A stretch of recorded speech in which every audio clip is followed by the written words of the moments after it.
개발행위 허가를 신청하면 조건이 기준이 몇 개가 있었죠?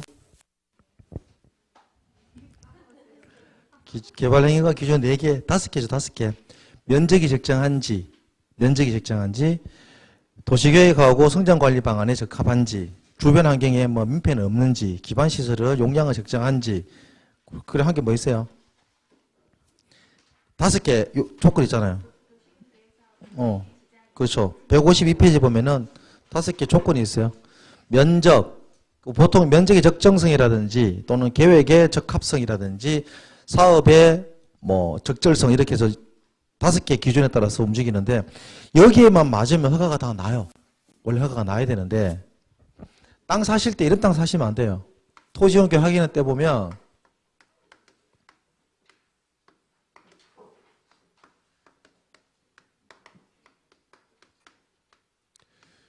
이렇게 적혀있는 땅이 있어요. 개발행위 허가 제한 지역이라고 있습니다. 뭐 가축 사육 제한 지역이 있듯이 개발행위 허가 제한 지역이라고 있어요. 첫 번째가 조수 짐승, 조수류 집단 서식지라든지 또는 우량 농지 같은 경우.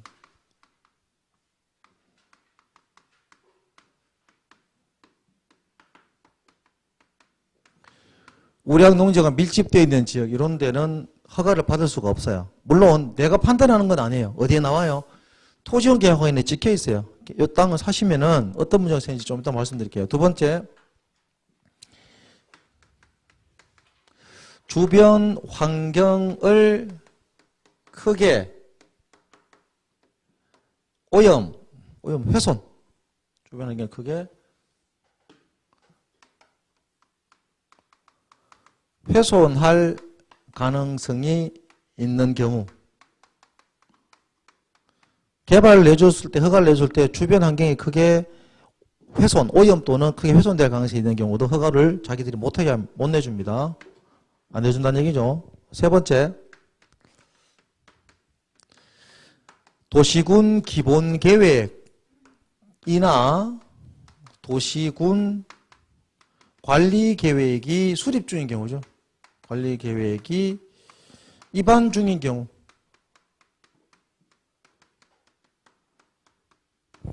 허가를 제한해요. 허가를 내주지 않습니다. 네 번째, 지구단위 계획 구역으로 지정된 경우하고 기반시설 부담구역으로 지정된 경우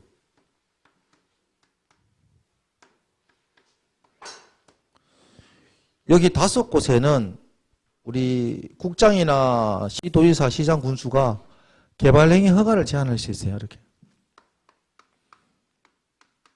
국장, 시도지사, 시장, 군수가 제한합니다.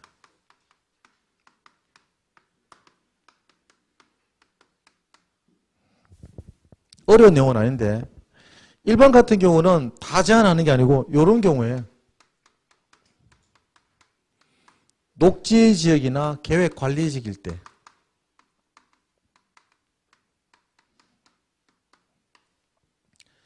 녹지지역이나 계획관리지역 안에 조수류라든지 수목이 집단적으로 자라거나 서식하고 있다 또는 우량농지가 밀집되어 있다 이런 경우는 원칙을 아셔야 돼요. 얘들은 개발이 원래 되는 땅이에요, 안 되는 땅이에요? 얘들은 원래 개발이 되는 땅, 안 되는 땅? 도시지역이잖아요, 도시지역. 제한적인 개발이 허용되는 땅. 얘는 도시지역으로 편입이 예상되죠. 개발이 허용되는 땅인데 그렇다 하더라도 이렇게 되면 허가를 내주지 않을 수도 있다는 얘기예요. 이런 경우에. 몇 년간? 3년.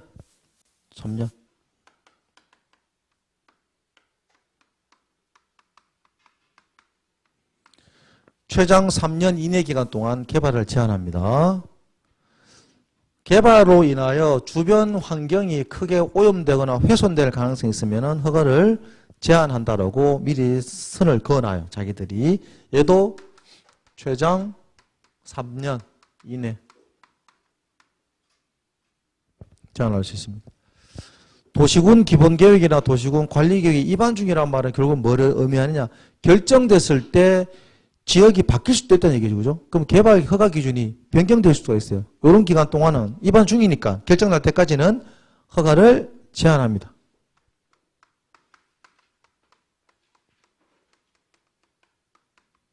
최장 3년 이내 기간 동안. 지구단위 계획 구역이 지정되면 지구단위 계획을 수립을 해야 돼요. 계획 수립하기 전까지는 허가를 제한할 수 있어요. 최장 3년 이내 기간 동안 제한합니다. 그리고 기반시설 부담구역이라고 좀 이따 배울 텐데 요게 지정되면 허가를 제한합니다. 최장 3년 이내 기간 동안 제한하려면 도시계획위원회 심의를 거쳐야 돼요. 제한하려면. 제한이 가능한데 제한하려면 도시계획위원회의 심의를 거칩니다.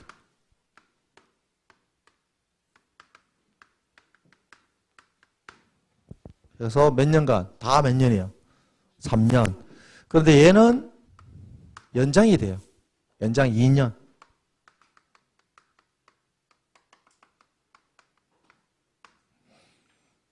얘도 연장이 돼요.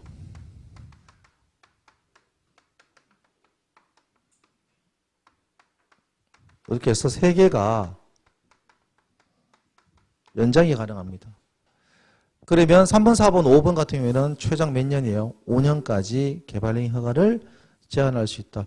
그러니까 여러분들 혹시 땅을 사게 되면 요 글자가 찍혀 있으면 어떤 사유에서 찍혀 있는지 확인을 해야 돼요. 3번, 4번, 5번처럼 찍혀 있으면 나는 몇 년간, 5년간 땅을 쓸 수가 없어요. 개발을 못하기 때문에. 1번, 2번 같으면 연장이 안 되니까 최고 몇 년? 3년간 사용할 수 없다. 시험에 자주 나와요. 이렇게. 문제는 연장할 때는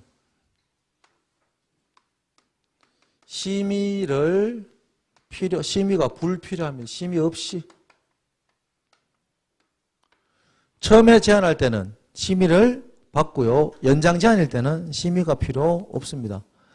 이렇게 해서 한 문제로 해서 한 3번 정도 출제됐어요. 이 문제만.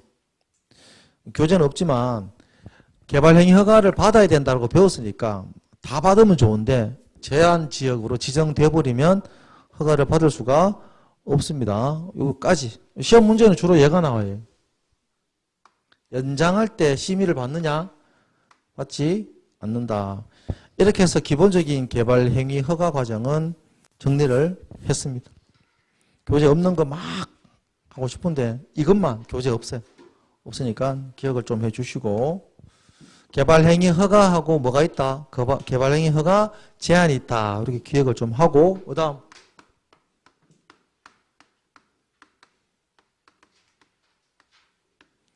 개발행위와 기반시설 설치 산을 하나 절토한다고 좀 전에 절토 갑이라 좀 그렇고 이 산을 깎을 수 있는 사람은 누굴까요? 산 주인 또 산 주인 친구 와이프 아들 이런 거 아니죠, 그죠? 개발 행위를 할 수 있는 사람이 누굴까요? 주체 개발 행위 주체 자 물어볼게요. 국가는 개발 행위를 할 수 있어요, 없어요? 있어요. 이래 해도 본인의 의지대로 얘기하면 돼. 있어요. 네, 있어요. 그죠? 국가. 지자체는 개발 행위 할 수 있어요, 없어요? 있죠. LH공사는 개발 행위 해요, 못해요? 그렇죠? 대구도시공사는 개발 행위 해요, 안 해요? 하죠.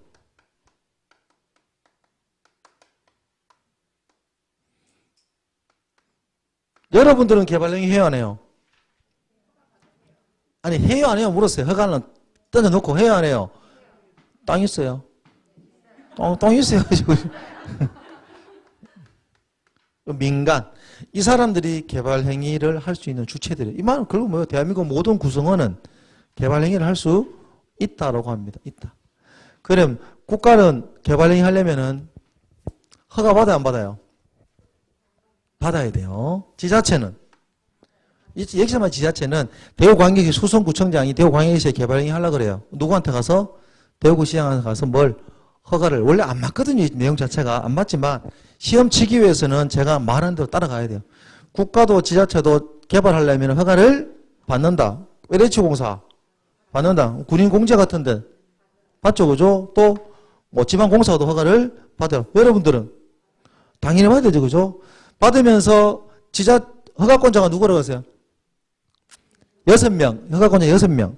6명이 보니까, 야, 이거는 좋다. 개발은 좋은데, 경관이라든지 위해 방지가 조금 미흡한데요. 추가로 좀 해주시면 저희들이 조건부로 해드리겠습니다. 라고 국가를 상대로 얘기할 수 있어요, 없어요?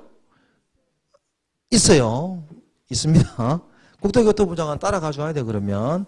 왜 그 지역을 제일 잘하는 사람이 조건부를 걸었잖아요. 그럼 해줘야 돼요. 그러면 구청장이 와서 시장한테 허가 신청했습니다. 시장이 야 이거 좀 위협한데 해주세요. 돼요 안 돼요? 다 돼요. 이거 다. 조건부가 다 됩니다. 하면서 대구시장이 국토교통을 못 믿어서 조건부 허가 좋아. 니 해준다 그랬으니까 이행보증금 예치해. 해요 안 해요? 이걸 안 해요. 이행보증금 예치를 안 해요. 누구한테는? 얘들한테는 이행보증금 예치를 하지 않습니다. 이행보증금 예치 면제자들. 이렇게. 그러면 죄 없는 우리만 뭐예요? 이행보증금을 예치를 하는 거예요. 왜 이걸 하냐 그러면 조건부 허가는 다 가능해요. 조건부 허가는 다 가능한데 보증금 예치는 공공은 예치 의무가 없습니다. 이걸 연기시키는 거죠. 어떻게 하느냐. 공공기관이 조건부 허가를 하는 경우 시장은 이행보증금을 예치하게 할 수 있다라고 하면 틀린 답이 돼요. 이행보증금 예치 의무가 여기는 없으니까 민간만 하니까. 산을 깎아서 절토를 해서 개발을 하고 싶다. 자, 1, 2, 3, 4번에 해당하는 이 사람들은 하고 싶어 하는 건 하나밖에 없어요. 뭐예요? 오직 절토예요, 절토.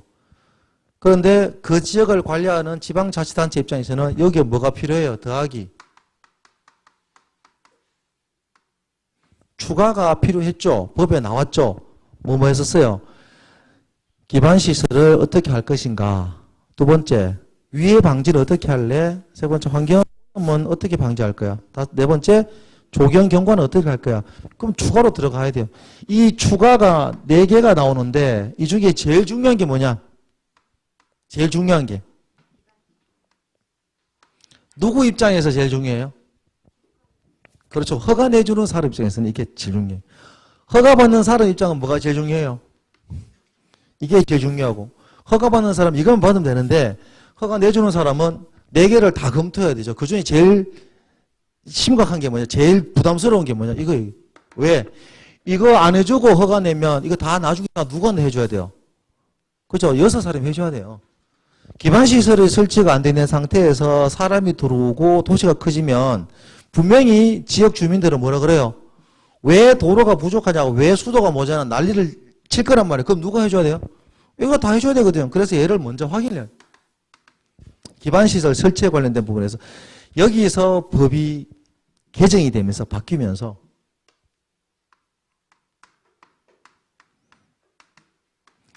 개발 밀도 관리 구역이라는 제도가 도입이 됐고요.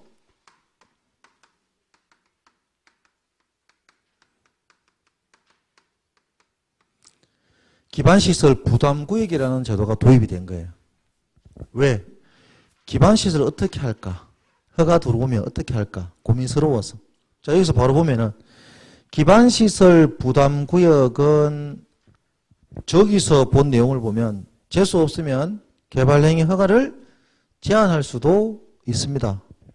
어떤 곳이길래 저런 데까지 포함이 되어 있느냐. 얘는 저기 없죠. 개발밀도관리구역은 허가 제한을 할 수가 없습니다. 자, 요 개념을 교재를 보고 용어 정의가 제일 중요하거든요. 153페이지에 1번에 보시면 개발밀도관리구역이라고 나와요.